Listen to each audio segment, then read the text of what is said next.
Richard. Anne-Marie?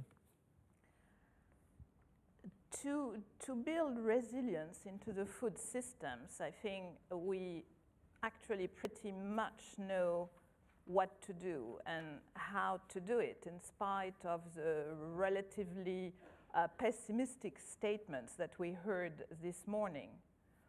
Because I think that if we are willing to draw lessons from the success stories, as Lauriane encouraged us to do this morning, and not just the success stories in this country, but the success stories throughout the world, we'll learn a great deal. But we have to make the effort of drawing these lessons. And as scientists, I think we are not terribly good at drawing lessons from all the things out there. We prefer to draw lessons from our own research, from what we have been doing.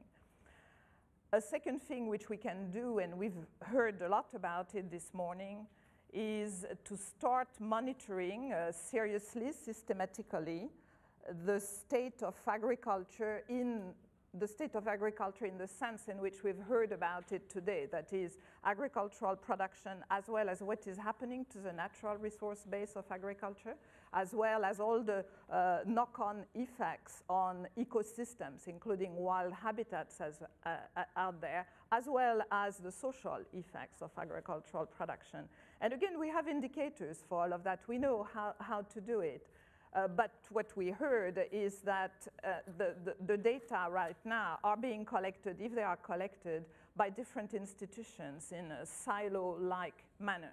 So if we had an overall effort aimed at monitoring the state of agriculture, and again, not just in this country, because in the time of globalization, and granted globalization has existed for hundreds of years, but never has it involved directly as many people as it does today. So because of the domino effect of whatever happens today to the agricultural sector in one country onto other countries, I think this kind of monitoring needs to take place at the global level as well as at the national level. Okay, so that's two fairly concrete things which we can do. I think a third one, which is perhaps a bit more difficult, consists also of drawing lessons on what we have actually already learned from past decades and building onto that. And what have we learned more specifically? Again, we heard it this morning and we all knew it before coming here. We need to have more integrative approaches to agriculture. We need to use a systems approach. Why?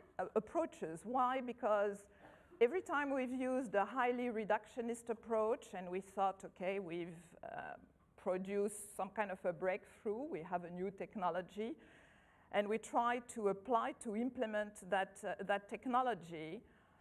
Not every time, I exaggerate. In many cases, we didn't take into consideration ecological feedback mechanisms, or we didn't take into consideration social feedback loops. And this is why the ecological footprint of agriculture,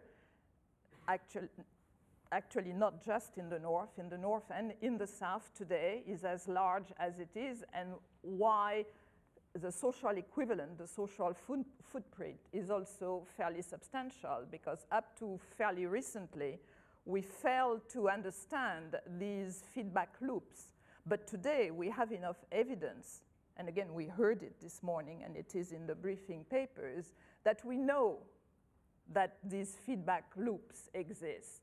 We have that knowledge, but we have that knowledge in a fairly compartmentalized manner. There are the people who have it for water, and the people who have it for energy, and the people who have it for biodiversity, and those who have it for climate change, and so on and so forth. And I think one thing we've learned is that looking for a solution in terms of just increasing productivity, or productivity of agriculture, or just in terms of addressing water issues or addressing climate change issues, is no longer going to be sufficient.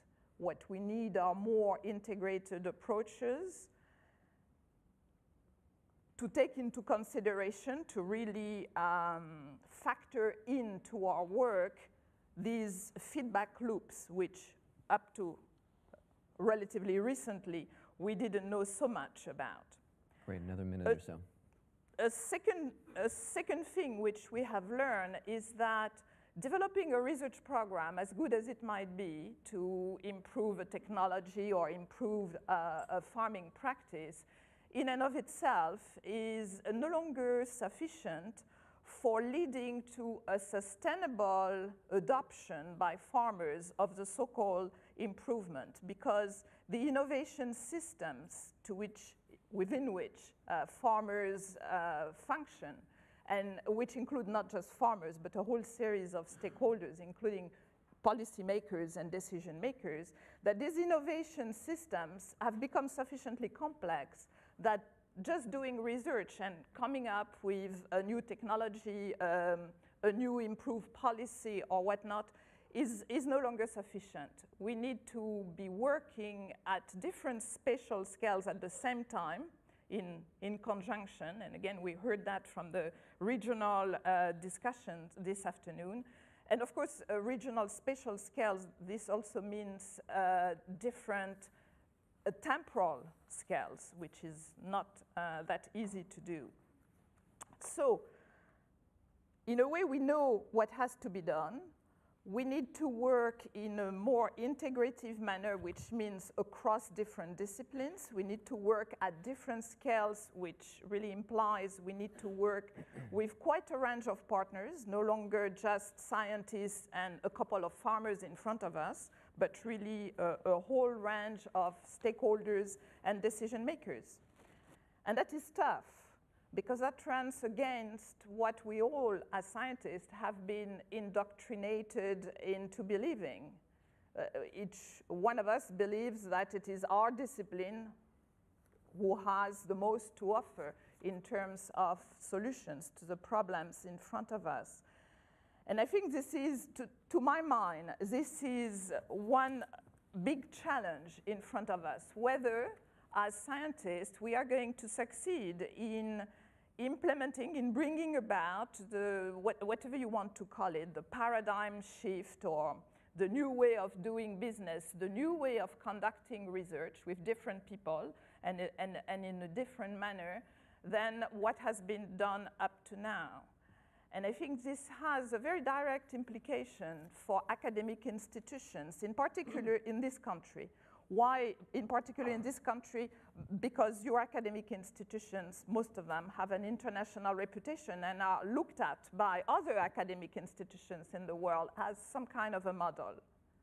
And if you were to succeed in bringing about a more integrative approach to agriculture, a more integrative science of agriculture, and indeed with everything people have mentioned up to now, with scientists who are able to listen and understand what the stakeholders out there are doing, and with scientists who are able to not just come up with models, but also understand what it takes for things to be implemented in the field out there so that there are impacts on the ground, then I think we would be there. Then we would have drawn all the proper lessons, and we would have something to offer to the world in terms of how to move towards more resilient systems, Great, food systems.